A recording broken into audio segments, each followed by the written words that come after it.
already fanatical, it's time to give them some track action where the stakes are just that little bit higher. The electric class is ready and waiting as qualifying is up next on the billing here in Le Mans. Q1 and Q2 will surely bring the action. It's go time for MotoE.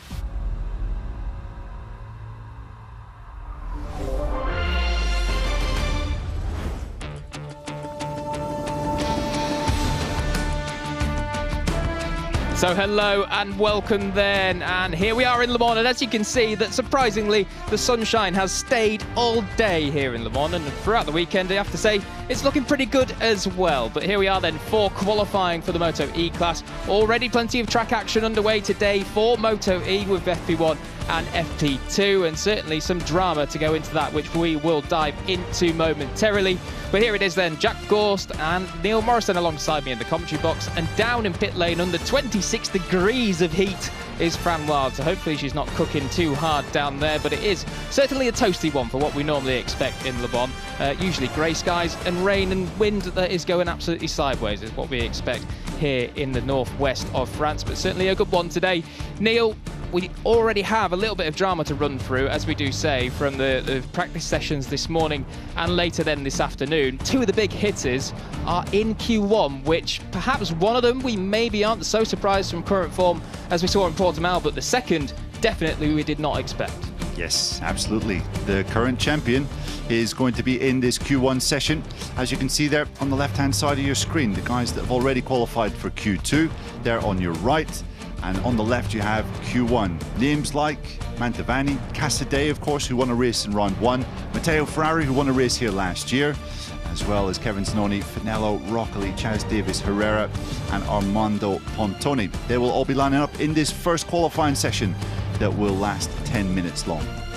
So we'll have to see then who does make it out of the Q1 session here for MotoE. Just two spots available, as Neil says, going into Q2.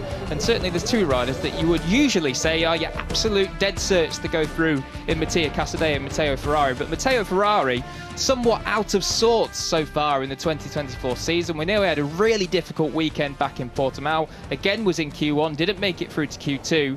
And now we're seeing, again, another repeat of that. And also, along with him, is this rider here, Mattia Casadei, the reigning world champion and also the winner of race 2 at the opening round back in Portimao just a handful of weeks ago. So hopefully, for Mattia's sake and also the LCRE team's sake, they'll see their rider through and secure one of those two crucial spots to get through into Q2. Yeah, that will certainly be the plan. The current champion, and as you can see, the current championship leader, thanks to a double podium haul in Portimao about a month ago. And in fact, it was well over a month ago, wasn't it, that we last had some MotoE racing. We've had a little bit of a break. The season will be longer this year. It started in March and will conclude in September. Casadei, he was irresistible in race 2 in Portugal. Finished third in race 1, of course, and then was in the victory fight right the way through in race 2. Timed his victory push to perfection and came away with a third and a first. This man, though, wasn't quite as happy with his opening day haul. You can see they're 10th in the championship, a 12th and an 8th for Matteo Ferrari, and that largely stemmed from a pretty abject qualifying performance, Jack. Yeah, absolutely. A really not that impressive opening weekend for Matteo Ferrari. As you say, qualifying was way down the order and certainly not where we would have expected Matteo Ferrari to see. And particularly as we do come here and it's a repeat of the same, where Matteo Ferrari last year was on pole position here, which was incidentally the opening round of last season as well. And then even Matteo Ferrari went on to win the second race of the day here on Saturday last year as well. So a real troubling start for Matteo Ferrari, the 2019 World Cup winner. We've got to see exactly what's going on. I mean, he only did 4 laps in practice 2 earlier this afternoon. So whether that was just due to bike changes or he's having some sort of issue, it's always a bit of a tricky one to figure out. Kevin Zanoni is also in there. Actually, Zanoni, a couple of years ago, was on for some pretty good results here, but I think he was about to overtake Casadei on the final lap going into the final corner 2 years ago in 22, and then folded the front and crashed out of that one. And then in the second race of that day in 22 was going for a podium spot, but he got pinched off him by Nicolo Canepa at the final corner as well. So Zanoni has had a little bit of sour taste with the Le Mans circuit in the last handful of years. He has that weekend in 2022, one of the stronger weekends in Kevin Zanoni's MotoE career for sure. And yeah, he comes here after a fairly solid opening to the year. 8th and 7th he scored in Portugal. Zanoni, of course, with the Open Bank Aspar team this year. As we get underway then for this Q1 session. 10 minutes, of course, for these 10 riders to set a fast time. 2 of them will then progress into Q2, making it 10 riders going for pole position in the second session. So I guess a good chance to run through what happened in Portugal. We had 2 absolute cracking races, didn't we, Jack? It was a fantastic way to start the season. MotoE back better than ever, you would have to say, on the basis of round 1, and victory fights going right the way to the checkered flag in both races. Yeah, I mean, race 1, obviously we saw Spinelli eventually take the win in that race, but that certainly wasn't all the story to race 1. It was a real dramatic one. I mean, Matteo Ferrari, one of the big hitters, as we just see Casadei run on, struggling to get it stopped there for Shimano Buff, but Ferrari had a crash early on, remounted and then finished outside the top 10. But the big story was that Eric Granado from pole dropped down to 5th on the opening lap, then on the second lap recovered all the way through to the lead, and then the very next lap dumped it at the penultimate corner in quite emphatic style. So certainly Eric had a pretty turbulent and very short first race. And from there we saw plenty of other battling as well, as even the likes of Gutierrez was getting busy, but then he crashed out as well. And also big drama in the fact that Zacconi tagged the back of Torres into turn 5, and thankfully both of them are okay, but that was one hell of a death stare that Torres gave Zacconi when he stood up. Yeah, absolutely. 2 guys that were fighting in the leading group, fighting for the podium. Yeah, Zacconi was not feeling too hot. After that, of course, he then received a long lap penalty for the second race, which really upset his chances in that particular affair. We had Hector Garzo second in both races. Of course, Spinelli won race 1 and then Casadei race 2. And Hector Garzo was just 0.148 off the win in race 1 and then 0.06 off the win in race 2. So very fine margins indeed for the victory. Yeah, really close, and Garzo's a good one to pick out actually, because of course now he's on a run of 4 second places in a row. He has won in MotoE class before, of course, but certainly not for a long time just yet. And yeah, I think he'll be getting a bit frustrated with those second places. But today he came out of the traps firing in practice 1, didn't he? And was really quick, half a second quicker than the rest of the field this morning. Yeah, Garzo was looking very good this morning, looking pretty strong in the afternoon as well. Only one other name was ahead of him come the end of free practice 2. As we're on board with Mattia Casadei as he comes round the Shimano Buff S's. This is down, breaking into turn 11. Great to go on board with the world champion there at the start of this session, and he'll certainly be, I think, the rider which the others will judge themselves in this session for sure. You would have to say Casadei will be one of the favourites here, and he does usually go very well at this track. He was a victor here back in 2022 in that first race that Jack was mentioning. So surprising to see him a little bit off the pace here, struggling. He has of course been a busy rider in the last couple of weeks, hasn't he? Riding in the European Moto2 Championship this year, and with some success, Jack. Yeah, absolutely. Was on pole in Estoril in the wet, and I think it was about 1.5 seconds quicker than anyone else as well. So a really staggering performance for that wet weather pole position from Casadei. And anyone can backed it up with a race win as well. He actually leads the European Moto2 Championship at the minute, so certainly not too bad of a job that Mattia Casadei is doing, both here in MotoE World Championship and also the European Moto2 Championship as well.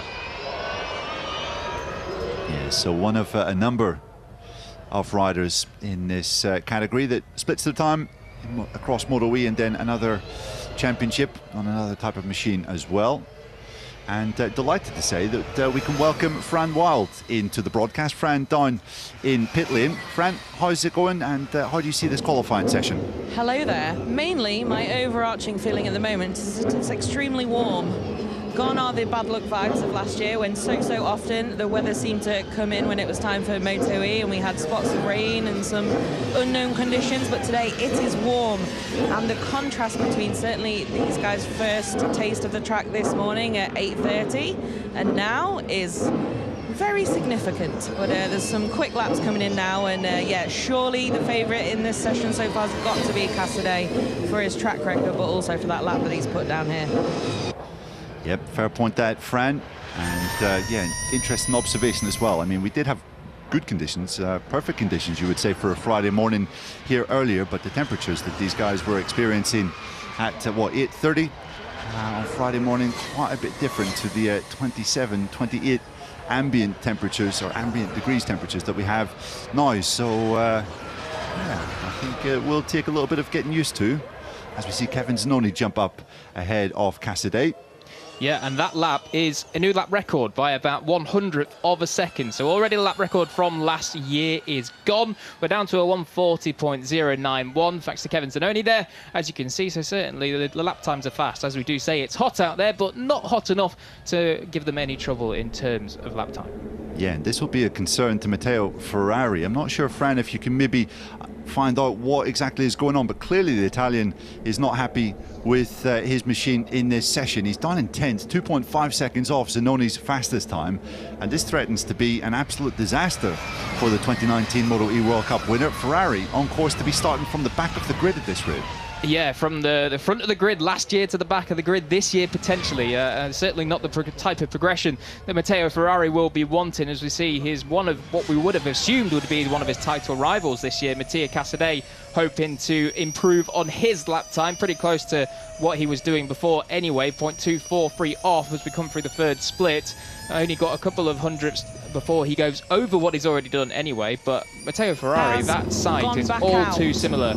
He has gone back out, so he stopped in front of the pit box. The team were looking at something on the dash, and then he has headed back out on track. So I'll try and find out exactly what the details of it are. Okay, so Fran just saying then that he has gone back out, so that's good to see Matteo Ferrari going back out with only 2.5 minutes left to go. He's got to be pretty sharpish to get round, because he's only going to get one chance at this, Neil. Yep, he is. It's all gone to light on this final lap of the session, so far from ideal circumstances for the number 11 currently. As, well, we've seen improvements then from Roccoli, who's gone to 6th. Chaz Davis has improved in 7th, rather fittingly. And Maria Herrera then in 8th. Anyone likely to knock the current top two out? Just looking at the timing screens at the moment, and from the first blitz, it doesn't really look as though the top two are in danger. Yeah, it looks as though this might just be what we have then. Kevin Zanoni and Mattia Casadei looking to secure their spots. Obviously, we'll have to keep tabs on the number 11 here on the Grassini racing bike, Matteo Ferrari, to see what he can do on this final lap that he is going to get. Obviously, 1 minute 40 to go before he comes round to the finish line, so plenty of time for him to get across. But Matteo, whether he's got the pace or not, that is the big question. I mean, earlier in P2, in practice 2, he may well have been down in 12th, but he was only half a second off the top time. So it shows you just how close the times have been here this weekend. And we know that Matteo has the pace around this circuit. He holds, well, what is now the old lap record at a 140.1. So if he can pull one of those out of the bag from what he had last year, then it will see him secure that second place and knock this rider, Mattia Casadei, out of that Q2 spot. Just an update there, sorry to come in with no warning for you guys, but I've asked the team, and the very understandable but PR-friendly response is we don't know yet. So we will have to investigate exactly what's happened to Matteo Ferrari, but a bit of a high-stress moment then for him and the team, but like you said, he was that lap record holder, so let's see what he's got. Yeah, absolutely, but something that's slightly concerning is Ferrari's best time today was a 140.7, which would not be anywhere near enough to put him into the top two positions here. Oh, and that's Finello. It's had a big crash, and let's hope that he manages to avoid. Oh, and he's clipped. I think that was Kevin Zanoni going into the first turn. Well, a nightmare there. Thankfully, both riders do seem to be okay, looking at each other, just wondering exactly what went on. And here is exactly how that happened. We've seen this crash a handful of times in Le Mans. Oh, wow, that was close, certainly, wasn't it? That's Finello. I don't think that is Ferrari. The graphic there I agree with you, Neil. That's definitely Finello. Yeah, well, what a bad bit of luck that is for Kevin Zanoni. Wrong place at the wrong time, just minding his own business completely. And to be honest, pretty fortunate that he's up and walking there, because that could have been really ugly with the amount of speed that Finello was carrying when he collected the Italian. Yeah, good to see that Finello going over there just to make sure that Kevin Zanoni is all okay, as we can see from both riders as well. Clearly, they are both all okay. But now, for the Aspar team, they've got to click into gear now. We do have spare bikes in the MotoE World Championship in the paddock, readily available for teams to prepare them in events such like this, where one bike is badly damaged and they have to go out again in a separate session straight away. So hopefully they will be able to secure one of those spare bikes and do the necessary changes that they need to do to it, so it is ready for Kevin Zanoni in Q2. But time is of the essence now. We've only about 10 minutes until that session does start. It's going to be close, this one, Neil. Yeah, it is indeed. It's going to be very close. Thankfully, though, it looks as though Ryder's okay, so he can certainly make it back to pit lane in time, but hardly ideal preparation. You will have seen that Matteo Ferrari did manage to jump up a couple of positions, but he ends up in 16th, and you can see from his reaction there as he comes round La Chapelle, he is far from happy with that performance. That 40.647 was his fastest time of the day so far, but a bit of a messy session out, wasn't it? Some kind of issue with the bike which caused him to pit, and Ferrari, for the second time in 2 races in 2024, has not made it through to Q2. Yeah, and he is furious, isn't he? The Italian really showing some fire there. Certainly not happy whatever went on down there. As Fran says, the team don't know yet. I'm sure we will find out soon enough what the issue is, but definitely an issue that Matteo Ferrari is going to be sitting in bed tonight and, well, it'll be keeping him up, that is for sure. Mattia Casadei, then, he does secure that second Q2 spot, but not by exactly the most comfortable of margins. Only about 300s back to Andrea Mantovani, who seems, to be fair, this weekend to have a bit more of the pace that we didn't see him have in Portimao. So Manto, one of the more fruity characters in the paddock, certainly a bit of a crazy guy, but we all love him.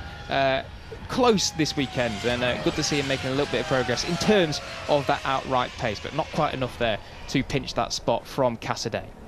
Yeah, Mantovani, one of the funner riders to watch, I would say, last year. Some of his victory fights were brilliant, and well, it's not often that you see a rider look so bemused with top in a session. Kevin Zanoni understandably frustrated. There was no fault of his own as he pitched into turn 1 there. Finello just losing the front on the way into the Dunlop chicane, and Jorge Martinez Aspar, team owner, doing his very best to try and keep his rider calm and collected. But I don't know, by his body language there, Jack, you would say that he's maybe not going to make it out in this next session.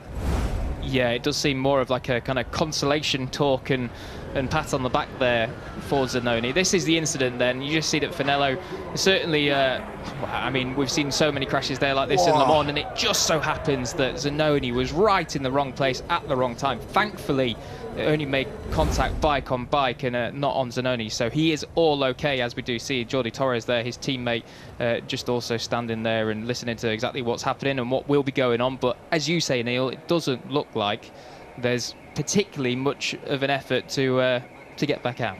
Yeah, exactly. I think when the anger subsides, as well as the frustration, Kevin will watch back that crash and realise that he's actually quite lucky that he hasn't broken his foot or his ankle, because, well, Finello's bike just missed those body parts by a very, very small margin. So then Kevin Zanoni does top the session, but it looks as though he might not be out there on track in Q2. Mattia Casadei makes it through into Q2, the reigning world champion and championship leader. Happy with that one. He can wipe the sweat from his brow and worry no more. Finello, Ferrari and a bunch of others all miss out as well, with Chaz Davies making progress this weekend, looking like he's got a bit more comfortable with the MotoE machine and the electric bike riding style. He's in 8th and just missed out by about a second and a half, so closing in. Hiria Herrera and then Armando Pontone round out our runners and riders, and they'll be on the back of the grid for tomorrow's 2 races.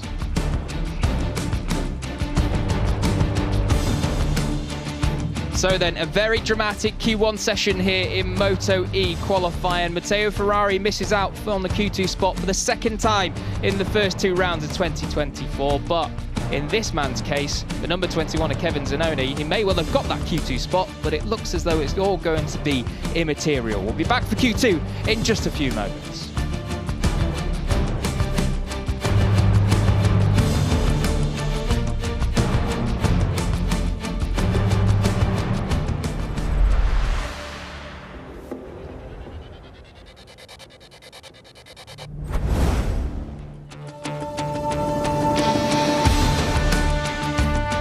So here we are then, Q2 for MotoE is ready to go in just about 5 minutes time. And as we do say, it will see Kevin Zannoni hopefully line up, but it doesn't look like he might be there. But Mattia Casadei will join as well as he looks to fight his way through and secure a decent starting grid position for tomorrow's 2 races in the MotoE class. This one is stacked then. All of the usual runners and riders, our fantastic 5 in MotoE, as we do like to call them, will be in this, and we'll see who is going to take pole position at the second round. Will it be Eric Granado? Can he take 2 poles in the first 2 rounds of 2024? He's definitely got the pace. He's been looking good this weekend, but it's going to be tough. Yes, it certainly is, because there's a whole host of names that will be vying for pole position in this session. But we want to know, will Kevin Zannoni be one of them? Because obviously he came through from Q1 in that session along with Mattia Casadei to join the riders highlighted on your screen there. And we're going to pass time to Fran to find out a little bit more. Fran? We are, and sadly the answer is no. So there are those spare machines, as Jack mentioned in the Q1 broadcast, if you're also with us for that. But unfortunately, with the short time we have between the 2 sessions in qualifying, there is not time to prepare a spare bike for Zannoni for this session. And although you could see that the marshals and the rider were both touching that machine when it was in the gravel trap, so it had crashed safely, none of that red light indicating it was okay to recover it, he'll not be able to take part in this session. So very unfortunate, no fault of his own, but rider okay luckily, and hopefully with some chance to calm down overnight, he'll be ready to go again and race his best tomorrow. Yeah, thanks very much, Fran. Thanks for the update. Interesting to know. I guess we could tell, couldn't we, from the expressions on the faces of the Aspar technicians that it wasn't really going to happen, but at least Ciccone did make it through, and he'll probably be starting from 10th, I would imagine, in this in tomorrow's 2 races. Yeah, 10th, certainly not where he will want to be starting, but definitely not the end of the world, right there in the middle of the pack. And we've seen riders do great things from there before. Speaking of great things, Alessandro Ciccone that you just had on your screen there, looking really good this weekend, back on form, found some pace, getting used to life in MotoE again after kind of a year out in 2022. Obviously last year was okay, you know, but it certainly wasn't the best season that he'd ever had in the electric class. But now in the second round, looking pretty good. I just wanted to interrupt because it's maybe my favourite MotoE moment ever, although it did end in drama and a penalty, if I remember correctly. Ciccone and the duel round the final corner here in Le Mans before, that's one of the best little shows we've had. So maybe some good memories here, at least for Alessandro, as he looks to get back on the podium. Yeah, that was 2021, I believe. Yeah, yeah, believe so. That epic fight. I would have guessed that, but I'll go with it. Of course you would, Fran. Of course you would. Yes, with Eric Granado. Eric Granado coming up trumps on that particular occasion. And yeah, that was one of the more memorable MotoE races we've had, and we've had a few over the last couple of years. But he is looking exceptionally strong, as is his teammate Nicola Spinelli. Well, what a couple of weeks it's been for the Italian. Not just content with winning the first MotoE race of this World Championship, but he went on to do some pretty impressive things in World Superbike, Jack. Yeah, stepped in the new World Superbike star. Nicola Spinelli on his debut in World Superbike, well, he pulled off something pretty remarkable. He won his very first race in the World Superbike Championship in Assen, thanks to a pretty brave tyre choice, and also thanks to a bit of an early red flag where Toprak Razgatlioglu was charging him down. I think if it was 1 or 2 laps longer, he would have had that win stolen away from him. But Spinelli on the Barney Racing team filling in for the injured Dylan Petrucci. We hope that Petrucci is recovering all well. Of course, a good friend of the MotoGP paddock too. But yeah, Spinelli did absolutely marvellous things, and even in the dry had some pretty good results and got quicker and quicker throughout the weekend as well. So Spinelli showing his class on the World Superbike stage. Yep, he certainly is. A man that was showing his class in the MotoE stage was that rider just on your screen there, Oscar Gutierrez. Fabulous 3rd position in race 2 in Portimao. A rookie, of course, at this level this year. Gutierrez showing that, well, I think it was Nicolas Goubert who works behind the scenes in this MotoE World Championship, why he was right to tip him as the dark horse of this year. Gutierrez didn't finish race 1, but qualified 6th, finished 3rd in race 2. He's never been here before. It's a new track for him, yet he got through to Q2 automatically thanks to the 4th fastest time in practice. Yeah, and he's actually said last time out in Portimao that he was going to learn this place by playing on the PlayStation. So obviously he's done a fair few hours on the PlayStation, because between practice 1 and practice 2 he picked up a fair handful of time and really progressing. and it's seen him, as Neil says, right up there on the time screens as we now come into Q2, and possibly an outside bet for a cheeky pole position, but we'll see. He's going to have to be certainly this guy here, number 51, Eric Granado, who took kind of a surprise pole position in Portimao last time in round 1, so you can't cancel him out for this one either. Yeah, absolute pole hound, isn't he, in this MotoE category? Eric Granado, as you said, last time out he was on pole position, and well, was up in the mix in race 1, wasn't he, before he crashed out, and he couldn't quite make it onto the podium in race 2. The Brazilian finishing in 4th. It's Kevin Zanoni, who will not be taking part in this session, just giving his press officer there, Vicente Villa, a bit of a lowdown on what happened. And it looks as though he's cooled off a little bit, and yeah, realises that tomorrow's another day.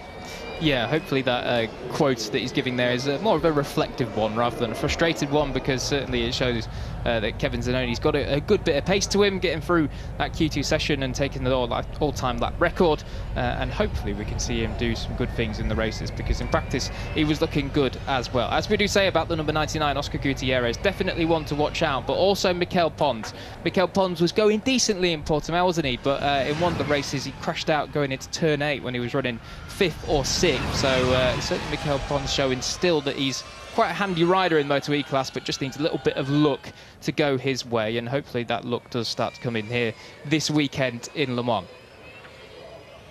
Yeah, absolutely solid enough start to the year from Pons, getting some points on the board in race 2, but certainly not levels that we've seen him reach previously. Stulovic on our screens. It was a decent opening haul for the German, who got 2 top 6 finishes. Had to revise his expectations after qualifying. He originally had hoped to be fighting for the podium in both outings, but after qualifying 8th, realised that it might be a bit difficult. In the end, he lowered that down to hoping to fight for the top 5, and managed to do that in both races. So it was a really good day for the Dynavolt Intact GP riders, both Tulovic and Garzo starring towards the front. And, yeah, Lucas Tulovic has been doing a bit of TV punditry in the time between round 1 and round 2, working for Sky Sports. So a bit of a multitasker, I think it's fair to say. Yeah, he's also been busy doing some rider coaching for, I think, the KTM Junior Cup in Austria and Germany as well. So definitely quite a busy guy is Lucas Tulovic, and a friendly man too as well. He's a very, very nice face and good man to chat to. So always welcome when we do speak to Lucas Tulovic. And hopefully, as we say, he can have another good round like he did in Portimao. Actually, that second race, even though he was 6th, he was only 1.2 seconds off the win. So it shows you just how close that second race was in Portimao about a month ago or so. So we'll see what Tulovic can do here in Le Mans as well. And hopefully the sunshine stays for tomorrow too. I believe it's meant to, but you never know in this part of the world. Yeah, that's fair. I think one thing we can count on in this session, Jack, is it's going to be a bit close. We saw MotoGP practice earlier this afternoon. No spoilers, but the top 10 were separated by the finest of margins. MotoE practice was pretty much the same. Matteo Ferrari, who was 12th, was less than half a second off the fastest time. So 12 riders covered by half a second. How close do you like it? Let's see if we have similar fine margins in this qualifying session. I do fancy it to be that way here. Well, the 140.577 is certainly a pretty good lap time to get us going in this Q2 session, but we'll see what else can come the way in this next 5 minutes or so. Spinelli goes into P2 for now. He's got Jordi Torres tailing him, so we'll see what the number 81 can do. Jordi, not particularly known for pole positions. He's had a handful, of course, but not particularly a pole hound, as we see Tulovic almost 3 tenths up through the first split, so there's definitely lots of time out there. We might just see our first 39. Yeah, it looks as though it's going to be a new lap record in this session. We did see one previously in Q1. I think it's going to be a few tenths under, and maybe even in the 39s, as you said, Jack. Tulovic then getting it a bit crossed up down into Garage Vert. Oscar Gutierrez looking pretty good as well in the number 99. We've spoken a lot about how impressive that team has been stepping into the Moto2 Championship this year with Sergio Garcia, Ayagura, both inside the top 6 in the Riders' Championship. They're leading the Teams' Championship as well. Well, they've stepped into MotoE, and Oscar Gutierrez has already bagged them a podium in 1 round.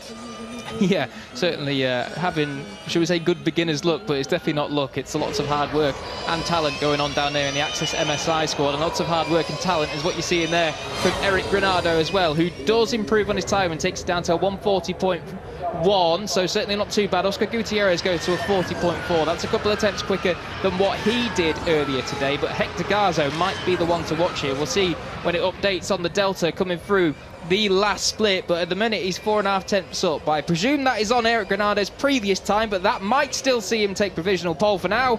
Or Jordi Torres goes third, and Hector Garzo does go to provisional pole with 140.103. With 4 minutes to go, though, I think that lap might not hold out yet. Yeah, I don't think that's going to be enough for pole position. You can see there that Zacconi hasn't quite lived up to the high standards he was setting in practice yet, but of course still 4 minutes off this session to go. Zacconi back to his aggressive best on the MotoE machine. Really, you can see with his elbows poking out, throwing the bike from side to side through the Dunlop chicane. Fantastic helmet design as well for the Italian. You can see the left boot hanging off the side of the bike. Love this new camera angle that we have for this year as the guys and girls come out off turn number 6, down into turn number 7, La Musée. And well, let's see here. Yes, we've got Garzo then, Spinelli, both on good laps. Spinelli 2 tenths under with 2 sectors gone. Yes, let's see what Spinelli can do. Of course, if he does do it, it will be his first pole position, but also Hector Garzo is under his own lap time as well, and Hector Garzo is another rider that hasn't taken a pole position yet in the MotoE World Championship, so this would be his first 2, but as you can see, it is Spinelli with the better lap, and here comes Zacconi as well, another rider that's also not got a pole position in the World Championship. In fact, Zacconi's best qualifying position is 3rd, so he's not even had the front 2 grid slots, as I think actually Spinelli might just be getting held up for fraction by Mikel Pons through the final sector here. He's going to come on to record him on now, and obviously we can see that his lap time is still under, but what will it be as he comes across the line? Hector Garzo is about to go ahead in front of him, and he does go into the 39s, the first ever 139 in the MotoE class here in Le Mans. Goes the way of Hector Garzo, and Spinelli misses out by just 0.03 of a second. Yeah, Spinelli will be kicking himself because he's managed to get held up just at a crucial time there. Mikel Pons obviously running his own times and doing reasonably well in it, but Spinelli will be thinking that he could have been on that provisional pole position had he not caught the Spaniard at that particular era. And Garzo makes a bit of a mess off La Chapelle, but not to worry, Hector, you're already on provisional pole.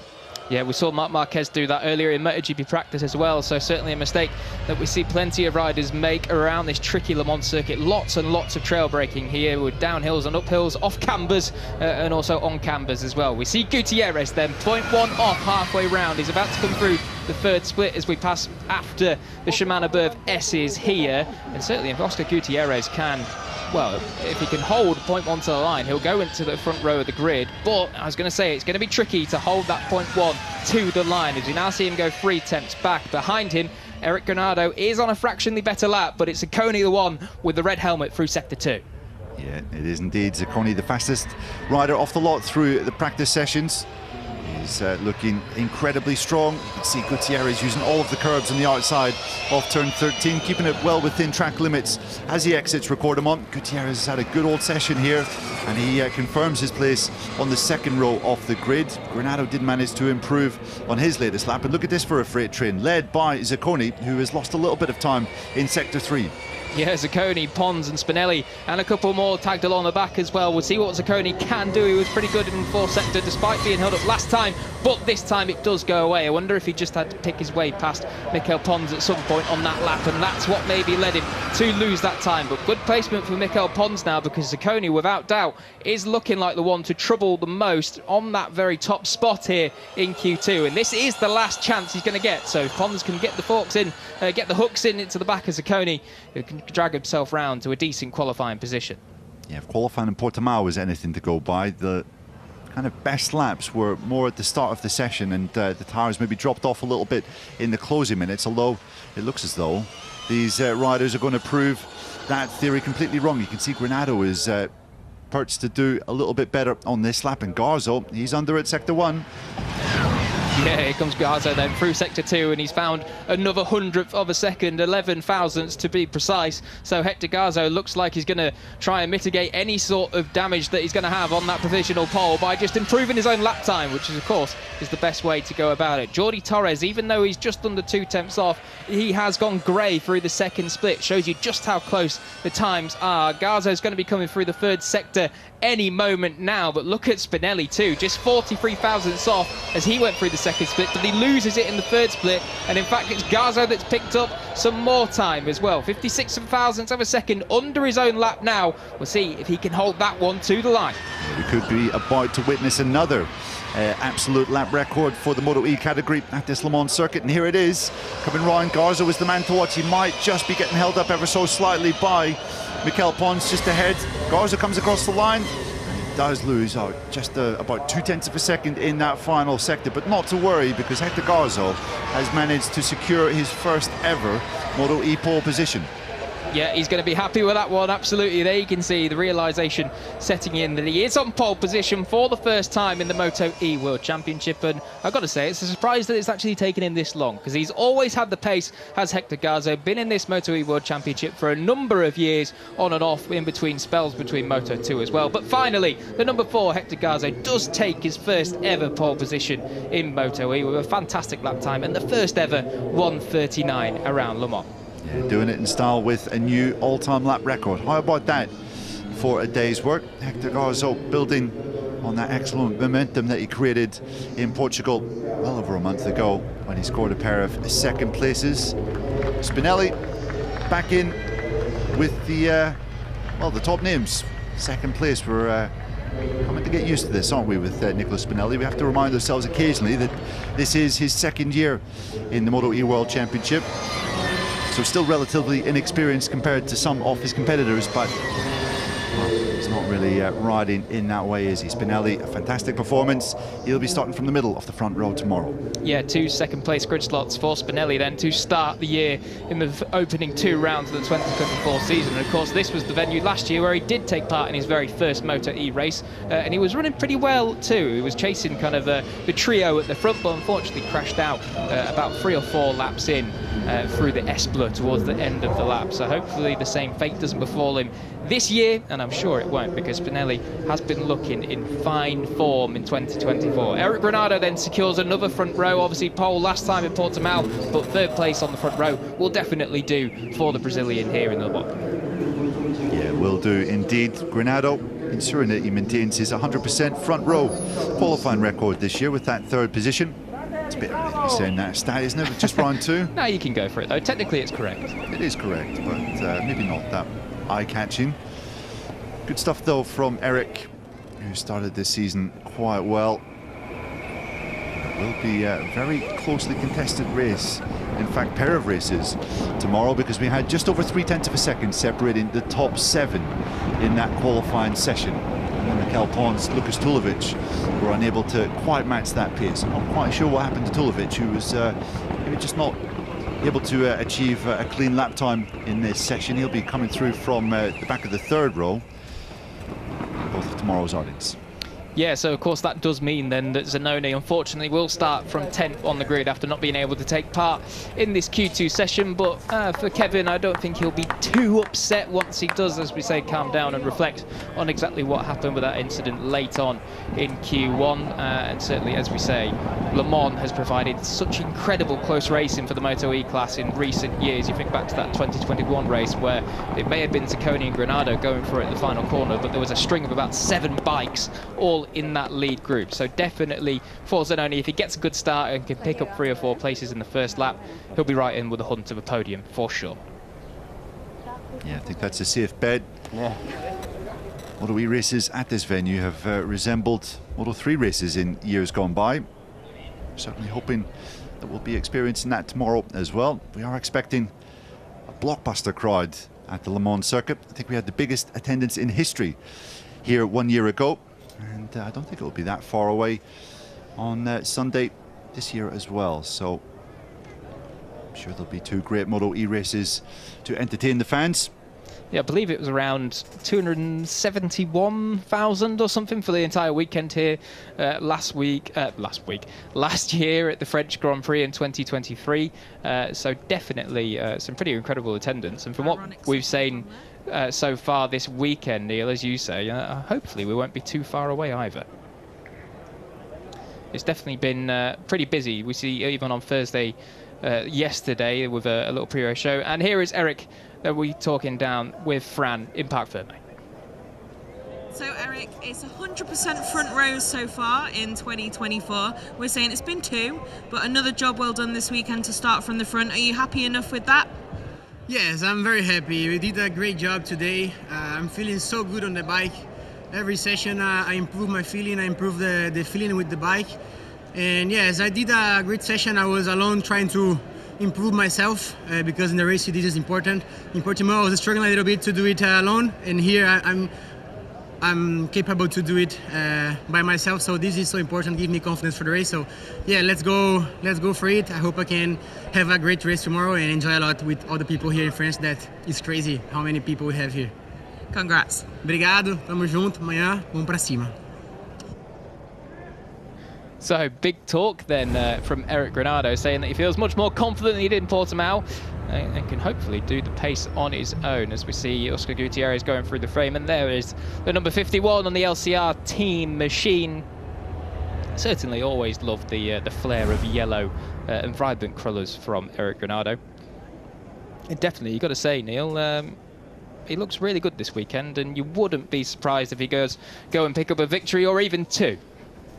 Yeah, I think that's a decent shot. You wouldn't be surprised if this man was fighting for both victories tomorrow. And Nicola Spinelli, second on the grid. He is in Parc Fermé with Fran. So Nicola, congratulations. You must be happy enough with second, not quite pole position, but starting from the front again in what is becoming a really good 2024 for you so far. Yeah, I'm happy for my second fifth row, but the gap is very close, and I'm happy for the feeling, I'm happy for the work with the team, and I will see tomorrow for the race. Congratulations. Thank you. Of course, Spinelli riding for the Tech Free squad, and a big weekend for them, obviously, with it being their home race. So definitely maybe just an extra touch of pressure on Nicola Spinelli's shoulders from, in particular, Hervé Poncharal, who will be wanting his number 29 to be doing some good things tomorrow during the MotoE race 1 and 2. And I'm sure that Spinelli, if he does put it all together, can deliver on that as well. But joining him on the outside of the front row of the grid, on pole position instead, it will of course be Hector Garzo with his first pole position. He's down with Fran. So Hector, you just asked me to confirm it is your first pole, and it is your first pole, because just like you, it's a little surprising for us watching you because you've been so fast since day 1 in MotoE and in Moto2 as well. You've had podiums. Congratulations. How does it feel? Yeah, thank you very much. I feel quite good because the job since this morning was quite amazing. I was struggling a little bit on FP2, but because we tried something. I think we have good potential for tomorrow, both races, and so happy for me, for the team. I think we have a good base for the season, and well, let's keep it doing. We love Happy Hector. Congrats. Thank you. Happy Hector he is then after his first pole position in the MotoE World Championship. The first of many, you would have to say, if his early season form is anything to go by. Hector Garzo feeling settled, feeling happy with his base setting. And there we have confirmation. His first MotoE pole. He will be vying for his second and third victories of his MotoE career tomorrow. So that is the question, Neil. He's had 4 second places in a row now, counting back 2 last season as well. Will he break that duct and pick up the victory? Anyway, certainly time for us to find that one out tomorrow, but for now it is Hector Garzo that does take pole position, courtesy of that one and only 1:39 second lap, 0.995 as well, just under the 1:40 mark there from Nicola Spinelli and Eric Granado, who both secure their second front row starting slots of the season. Mattia Casadei does a fine job coming from Q1 to 4th slot. Oscar Gutierrez picks up a season's best qualifying 2 in 5th, with Jordi Torres just behind him. Kevin Zanoni, unfortunately, will start from 10th after that luckless incident with Finello in Q1. But the big story there on that second page is Matteo Ferrari down in 14th, really not where we expected to see the number 11 and 2019 World Cup winner and winner of a race in every single year of the MotoE Championship. So Matteo Ferrari definitely has some work to do from there. We know he's got the pace around here. He won here last year and was on pole position. But this year, things just not clicking for the Gresini rider. So MotoE Race 1 will be coming your way at 12:15 local time here in France tomorrow for 8 laps of mayhem, we do suspect. And Race 2 will be coming your way at 4:10 in the afternoon as well. Another 8 laps in store. Will Hector Garzo finally pick up his second race victory in the MotoE World Championship? We'll find out then. See you tomorrow.